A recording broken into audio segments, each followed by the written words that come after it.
Assalamualaikum warahmatullahi wabarakatuh. Halo semuanya, perkenalkan nama saya Rina Maya Nurjanti dengan NIM 2402010206. Nah, saya akan menjelaskan materi tentang pertampilan atau pemeriksaan pengajian fisik. Pengertiannya, pemeriksaan fisik dalam peninjauan dari ujung rambut sampai ujung kaki pada setiap sistem tubuh yang memberikan informasi objek tentang kalian dan memungkinkan pasien untuk memberikan penilaian klinis. Keakuratan pemeriksaan fisik mempengaruhi pemilihan terapi yang terima klien dan menentukan respon terhadap terapi tersebut. Pemeriksaan fisik dalam pemeriksaan tubuh kalian secara keseluruhan atau hanya bagian tertentu yang dianggap perlu untuk memperoleh data yang sistematis dan komprehensif, memastikan atau membuktikan hasil anamnesa, menentukan masalah dan perencanaan tindakan keperawatan yang telah tepat bagi klien. Adapun tujuan pemeriksaan fisik, yang pertama untuk mengumpulkan data dasar tentang kesehatan klien, 2 untuk menambah konfirmasi dan menyangkal data yang diperoleh dalam riwayat keperawatan, 3 mengkonfirmasi dan mengidentifikasi diagnosa keperawatan, 4 untuk membuat penilaian klinis tentang perubahan status kesehatan klien dan penatalaksanaan, 5. Untuk mengevaluasi hasil fisiologi dari asuhan. Prinsip-prinsip untuk pengajian fisik ada menjaga kesopanan, cara mengadakan hubungan dengan pasien, mencahayakan dan lingkungan yang memandai, privasi atau menutup ruangan atau tempat tidur dengan tirai. Adapun teknik dasar yang pertama itu inspeksi. Inspeksi adalah pemeriksaan dengan menggunakan indera penglihatan, pendengaran, dan penciuman. 2. Palpasi merupakan pemeriksaan dengan menggunakan indera peraba dan meletakkan tangan pada bagian tubuh yang dapat dijangkau tangan. 3. Perkuasi. Perkuasi adalah pemeriksaan yang meliputi pengetuan permukaan tubuh untuk menghasilkan bunyi yang akan membantu dalam membantu penentuan densitas, lokasi, dan posisi struktur di bawahnya. 4. Auskultasi adalah tindakan pendengaran bunyi yang ditimbulkan oleh macam-macam organ dari jaringan tubuh. Adapun metode dan teknik pemeriksaan fisik, yang pertama yaitu inspeksi, merupakan metode pemeriksaan pasien dengan melihat langsung seluruh tubuh pasien atau hanya bagian tertentu yang diperlukan. Cara pemeriksaannya yaitu posisi pasien dapat tidur, duduk atau berdiri. Terus bagian tubuh yang diperiksa harus terbuka, diupayakan pasien membuka sendiri pakaiannya. Sebaiknya pakaian tidak dibuka sekaligus, namun dibuka seperlu untuk memeriksakan, sebagian lain ditutup selimut. Terus ada yang ketiga, bandingan bagi tubuh yang berlawanan, kesimetriasi, dan abnormalitis. Contohnya mata kuning, terdapat struman di leher, kulit kebiruan, dan lain-lain. 2. Palpasi merupakan metode pemeriksaan pasien dengan menggunakan sense of touch. Palpasi adalah suatu tindakan pemeriksaan yang dilakukan dengan perabaan dan penekanan bagi tubuh yang menggunakan jari dan tangan. Teknik palpasi ada menjadi 2, palpasi ringan dan palpasi dalam atau bimanual. Cara memeriksa palpasi. 1. Posisi pasien bisa tidur, duduk, atau berdiri. Pastikan pasien dalam keadaan rileks dan posisi yang nyaman. Kuku jari-jari pemeriksa harus pendek, tangan hangat dan kering. Minta pasien untuk menarik nafas dalam agar meningkatkan relaksasi otot. Lakukan palpasi dengan sentuhan perlahan-lahan dengan tekanan ringan. Palpasi daerah yang dicurigai adanya nyeri tekanan menandakan kelainan. Melakukan palpasi secara hati-hati apabila diduga adanya fraktur tulang. Hindari tekanan yang berlebihan pada pembuluh darah. Rasakan dengan saksama kelainan organ atau jaringan, adanya nodul, tumor bergerak atau tidak dengan konsistensi padat atau kenyal, bersifat kasar atau lembut. Ukuran yang ada atau tidak getaran atau trill, serta rasa nyeri beraba dan tekanan. Catatlah hasil pemeriksaan yang tepat.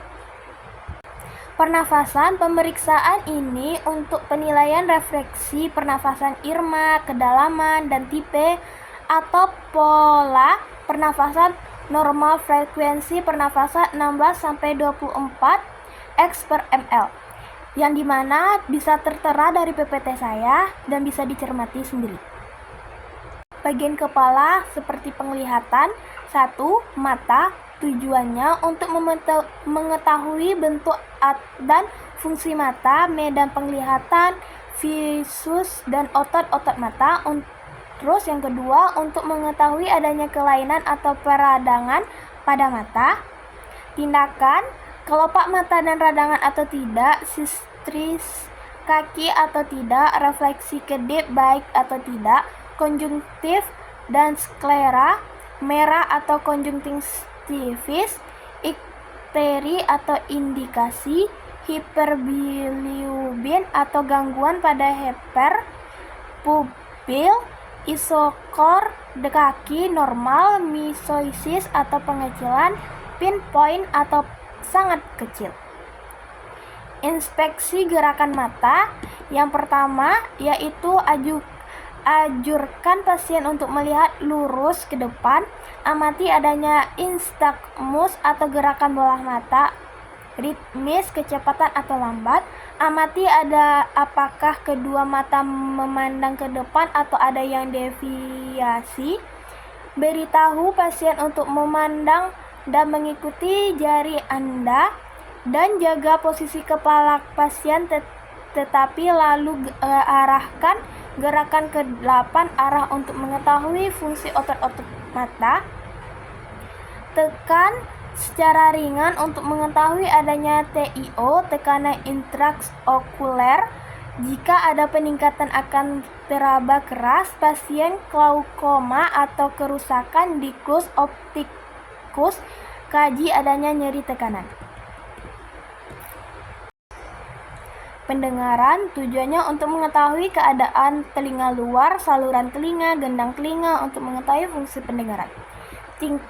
Tindakannya, telinga luar, daun telinga simetris atau tidak, warna, ukuran, bentuk, kebersihan adanya lace.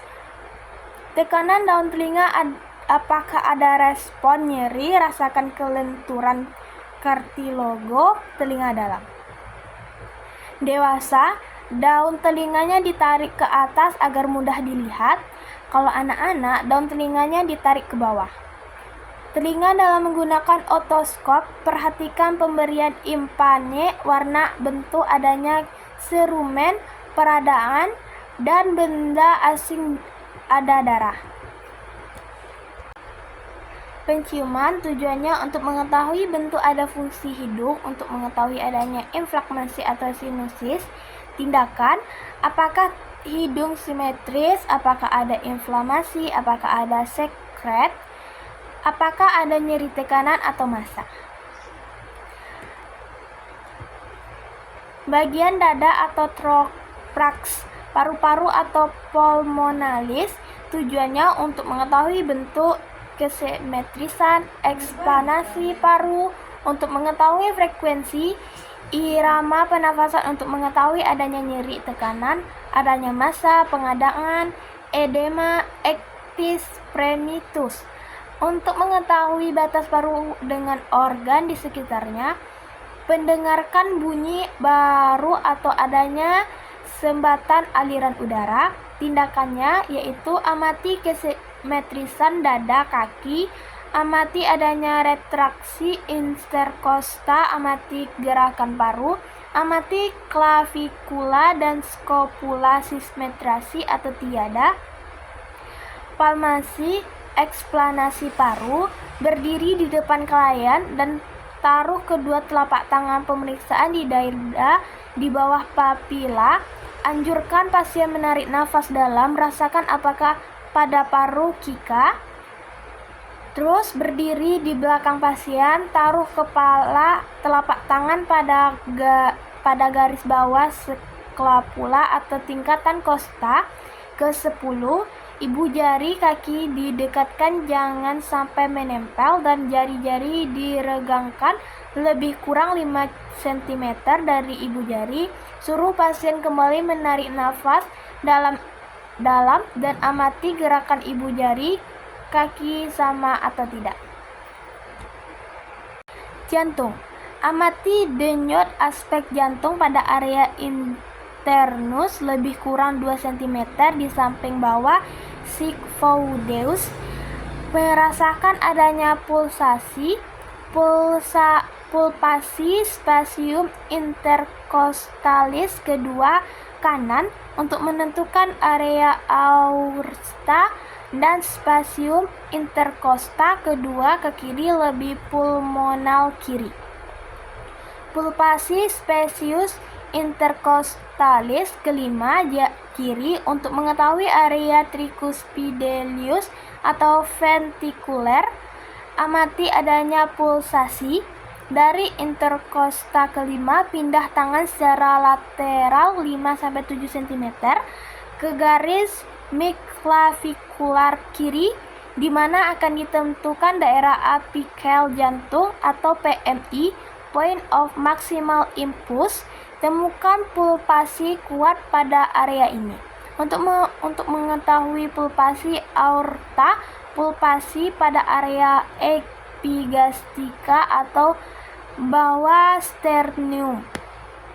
Pemeriksaan muskuloskeleta, puskuli atau otot. Tindakannya, inspeksi mengetahui ukuran dan adanya atrofi dan hipertrofi. Ukur dan catat jika ada perbedaan dengan materan.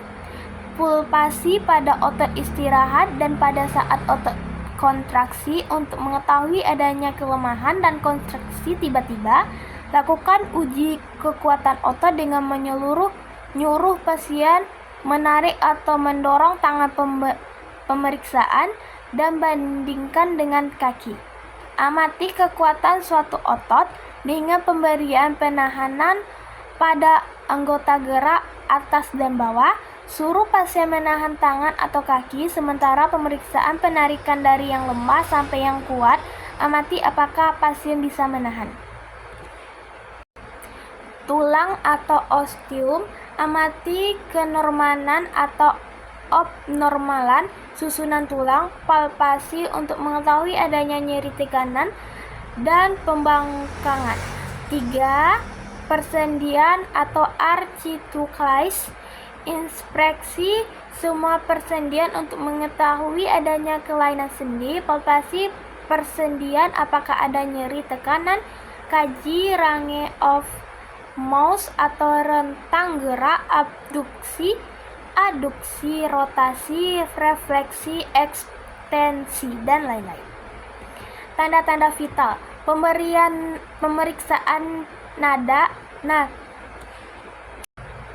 Tanda-tanda vital, pemberian nadi, penggambaran tekanan pada ventrikel kiri jantung, jura jantung, volume dari yang pompa jantung selama 1 menit, curah jantung, refleksi nadi X, volume Scuncaus, pada setiap kontraksi ventrikel darah masuk ke aorta sekitar 60-70 mm.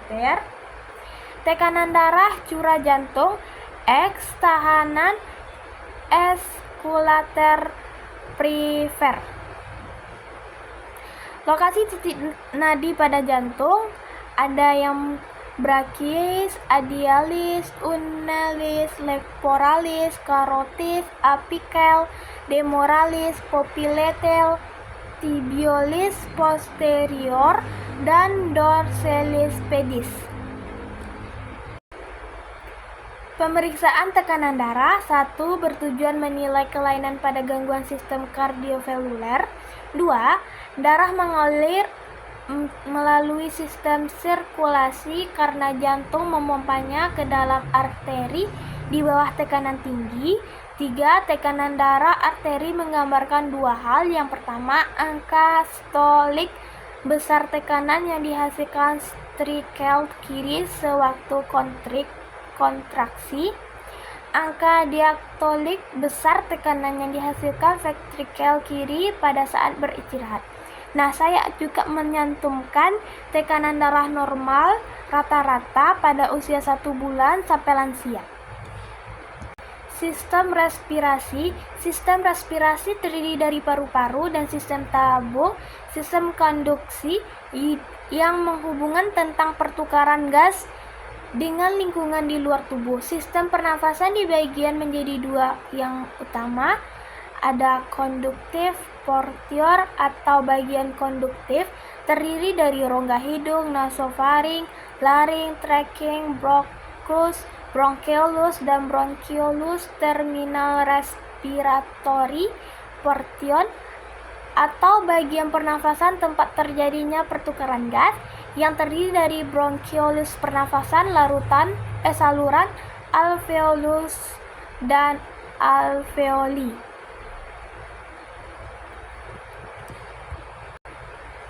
Suhu badan. Suhu yang dimaksud adalah panas atau dingin. Jenis termometer air raksa atau kaca, elektronik sekali bagian. Pemeriksaan dapat dilakukan melalui oral, rektal, dan aksila. Suhu tubuh normal 36-5 derajat Celcius sampai 37,5 derajat Celcius. Nah, sampai sini materi yang saya sampaikan. Lebih dan kurang saya mohon maaf. Saya akhiri. Wassalamualaikum warahmatullahi wabarakatuh.